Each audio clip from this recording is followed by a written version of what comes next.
Hello students. Now the next topic is concentration of the solution. What do you mean by concentration of the solution? Concentration means the amount of solute present in the given amount of solution. Okay? इसमें हम क्या करेंगे बेटा, इसको हम ऐसे भी कह सकते हैं कि the amount of solute dissolve in a given mass और volume of the solvent. Okay, in a solution the relative ratio of the solute and solvent that can be varied, means वो different vary करती रहेगी. Okay, now concentration of the solution that is equal to amount of solute divided by amount of solvent, or the amount of solute divided by amount of solution. Okay, now how will you express the concentration of a solution? It is expressed by the mass by mass percentage and mass by volume percentage. In mass by mass percentage क्या होता है बेटा, mass of solute divide by mass of solution into में 100. Mass by volume percentage is equal to mass of solute divide by volume of solution into में 100. ठीक है, तो जैसे हमें यहाँ पे लिखते हैं मास बाय मास, तो यहाँ भी दोनों तरीके से मास लेंगे हम. मास बाय वॉल्यूम लिखते हैं तो मास बाय वॉल्यूम लेंगे. ओके, इनटू में 100 करेंगे. अब here we take some examples. Suppose first example हम लेते हैं. A solution contains 50 gram NaCl. ठीक है, 15 ग्राम कॉमन सॉल्ट है, that is NaCl, that is dissolve in 450 gram of water. ये बेटा इस पानी में डिजोल्व है. Okay, calculate the concentration of the solution. Solution की क्या कंसंट्रेशन रहेगी. देखो, अब कंसंट्रेशन किसके इक्वल होती है, अभी अभी बताया था, mass of solute divide by mass of solution into में 100. यहाँ हम सॉल्यूशन का लेंगे बेटा, ध्यान रखना. ठीक है, तो मास ऑफ सोल्यूट कितना है, दैट इज़ 50 ग्राम. सॉल्यूशन क्या होगा, सोल्यूट प्लस सॉल्वेंट, तभी तो सॉल्यूशन बनेगा. मीन्स 50 प्लस 450 इंटू में 100. ठीक है, तो ये आ गया आपका 50 बाई 500 इंटू में 100. तो बेटा ये 20 से 20 कैंसिल, 5 बन जा और 5 10. तो आपका कितना आंसर आया, 10%. 10% is the answer. Okay, now next is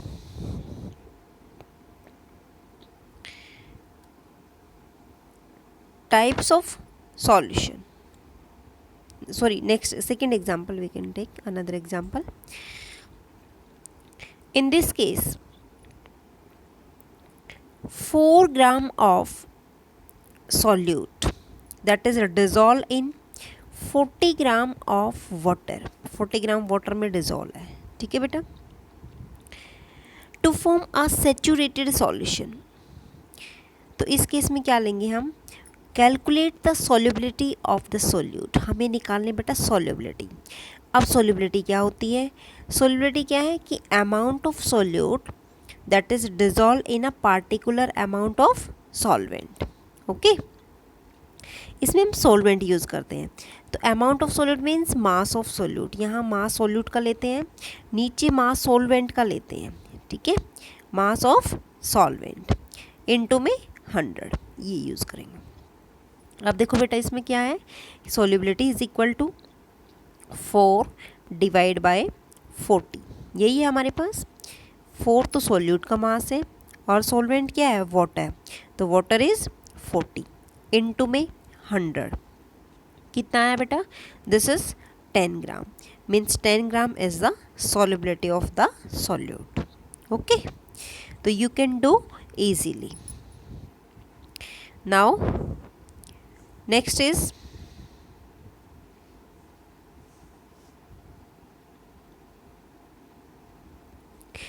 types of solution. How many types of solution are there? देखो बेटा, solution is of 3 types. ठीक है, देखो, first is on the basis of size of solute particles. First is true solution, second is colloidal solution, third is suspension. तो हम यहाँ example लेते हैं। सबसे पहले ट्रू सॉल्यूशन में एग्जाम्पल लेंगे बेटा शुगर सॉल्यूशन, ठीक है, या फिर सॉल्ट सॉल्यूशन ले सकते हैं। सॉल्ट में हम सोडियम क्लोराइड इन वाटर भी ले सकते हैं। कोलाइडल सॉल्यूशन में एग्जांपल लेंगे मिल्क या फिर फॉग। सस्पेंशन में लेंगे बेटा muddy water, chalk and water, smoke in air, all these examples are suspension. Okay, देखो बेटा इनको एक्सप्लेन कैसे करेंगे। True solution is always homogeneous. Homogeneous means its composition is uniform throughout the mixture. Colloidal solution it may appear to be homogeneous but actually it is heterogeneous। देखने में मतलब देखने में तो होमोजीनियस लगता है बट एक्चुअली होता कैसा है, हेट्रोजीनियस जैसा। सस्पेंशन में it is always heterogeneous. Okay, true solution में बेटा साइज जो होता है सॉल्यूट पार्टिकल्स का that is less than 1 nanometre. 1 nanometre means 10⁻⁹ metre, ठीक है। और बेटा कोलाइडल पार्टिकल का साइज़ कितना होता है, 1 नैनोमीटर से 100 नैनोमीटर के बीच का होता है, ठीक है। और सस्पेंशन में जो साइज ऑफ पार्टिकल्स है वो थोड़ा सा लार्ज होता है, that is more than 100 nanometre. Okay, true solution में जो पार्टिकल्स होते हैं वो फिल्टर पेपर में से पास नहीं होते, जबकि कोलाइडल के अंदर जो पार्टिकल्स हैं वो फिल्टर पेपर में से आसानी से पास हो जाते हैं। सस्पेंशन में जो पार्टिकल्स हैं वो पास नहीं होते फिल्टर पेपर में से, ठीक है। अब इस केस में क्या होता है बेटा,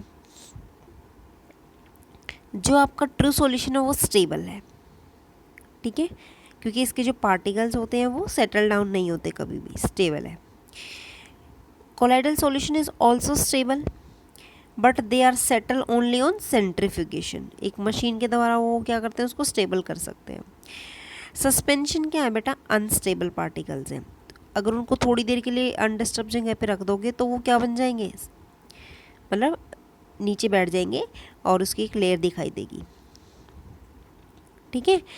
आप और भी इसमें डिफरेंस डाल सकते हो कि जो आपका ट्रू सॉल्यूशन है वो टिंडल इफेक्ट शो नहीं करता है। टिंडल इफेक्ट क्या होता है, scattering of light by the particles, ठीक है, जबकि कोलाइडल पार्टिकल्स जो होता है that will show the Tyndall effect. Its particles scatter the beam of light and suspension also shows Tyndall effect, ठीक है, ये बता सकते हैं। अनदर डिफरेंस और भी डाल सकते हैं बेटा, ट्रू सॉल्यूशन जो होता है दैट इज ट्रांसपेरेंट। कैसा होता है, ट्रांसपेरेंट। आपने देखा होगा शुगर सॉल्यूशन ट्रांसपेरेंट होता है। कोलाइडल जो होता है वो आपका क्या होता है बेटा, ट्रांसपेरेंट भी हो सकता है और ट्रांसलूसेंट भी हो सकता है, ठीक है। सस्पेंशन जो होता है बेटा ये मे बी ट्रांसलूसेंट और ओपेक फॉर्म में भी हो सकता है, ठीक है, ट्रांसलूसेंट होता है ये। So these are the example of true solution like sea water, alloy, alcohol in water, these are the true solution. Colloidal में कौन से आते हैं बेटा, milk of magnesia, cough syrup, clouds वगैरह, ये आपके कोलाइडल में आते हैं।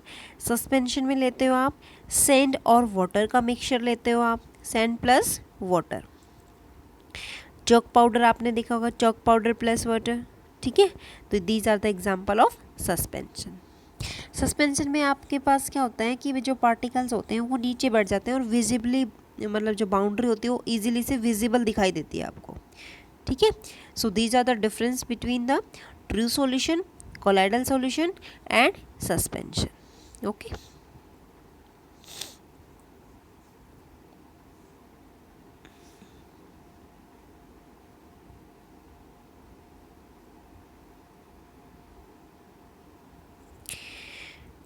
now next is colloidal solution is heterogeneous mixture and it is of consist of two phases, dispersed phase और dispersion medium।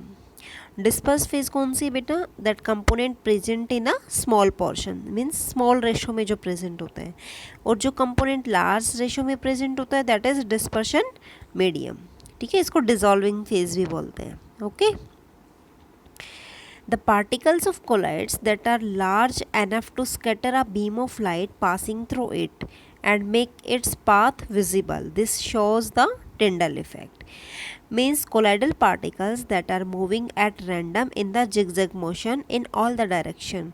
और जो zigzag motion होती है colloidal particles की उसको क्या बोलते हैं? Brownian moment. क्या बोलते हैं? Brownian moment. जैसे ये particles हैं बेटा, ये इधर जाएगा इधर जाएगा, ये जो है आपस में क्या करते हैं? zigzag motion follow करते हैं. ठीक है. So this is about the Tyndall effect. Tyndall effect में क्या बताओगे आप? The scattering of light by the colloidal particle is called as Tyndall effect.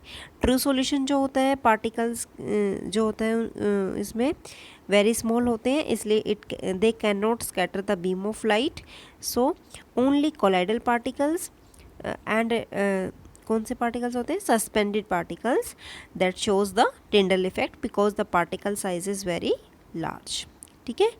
और आपको दो ऑब्जर्वेशन ऑब्जर्व होती हैं टिंडल इफेक्ट में. देखो, when a beam of light that enter a room, जैसे आपके पास एक रूम के अंदर लाइट जो है इस रूम के अंदर जो है आपके पास गई, ठीक है, थ्रो द स्मॉल हॉल, इस हॉल में से, due to the scattering of a beam of light by the particles of dust and the smoke in the air. ठीक है, इसकी वजह से गई है. सेकेंड, आप इसका एग्जांपल ले सकते हो कि when the sunlight passes through the canopy of dense forest. ठीक है, तो इसमें क्या होता है? Due to the mist formation, the mist containing small droplets of water that scatter it, so that's why it shows the Tyndall effect.